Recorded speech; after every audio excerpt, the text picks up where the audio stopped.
Speedy کوئی process ہو کہ جس میں ذرا جلدی وزن کم کرنے کے طریقے بتائے جائیں، وہ کبھی بھی ورک نہیں کرتے. اس کا ریباؤنڈ ایفیکٹ ہوتا ہے. جتنے لوگ بھی ایک مہینے میں 15 کے جی 10 کلو وزن کم کرنے کی کوشش کرتے ہیں، اور اگر وہ کر بھی لیتے ہیں کسی طرح سے،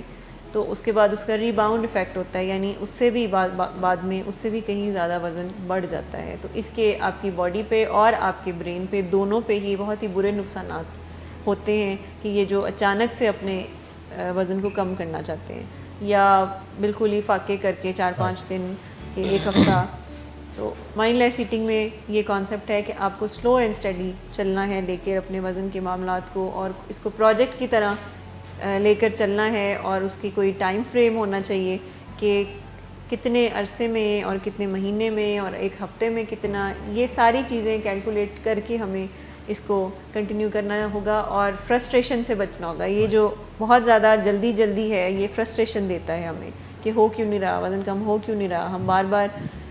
جا کے چیک کر رہے ہوتے ہیں، اور پھر ہم سب سے شیئر بھی کر رہے ہوتے ہیں کہ وزن کیوں نہیں کم ہو رہا، میں نے اتنی کوششیں کی ہیں. راستے میں لوگ گیو اپ کر جاتے ہیں. اس کی ریزنز یہی ہیں کہ ہم بہت زیادہ ایک تو ہائی ایکسپیکٹیشنز لگا لیتے ہیں وزن کے کم کرنے کے پروجیکٹ کے ساتھ، دوسرا ہم بہت ہی ایموشنل ڈیسیجنس لے رہے ہوتے ہیں اس دوران.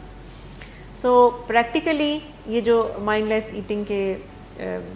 ٹپس ہیں، اس کو فالو کرنے کے لیے ضروری ہے کہ اس کے لیے ہم کوئی اپنے لیے خود کسٹمائز کریں پالیسیز کو، کہ یہ آج سے ہم نے اپنے روز کے جو ہمارے کھانے پینے کے پیٹرنز ہیں اس میں کچھ بنیادی چیزیں ہیں جو شامل کرنی. جیسے میں نے کہا کہ کوئی 3 ٹپس بھی اگر کوئی فالو کرتا ہے، کوئی 3 بھی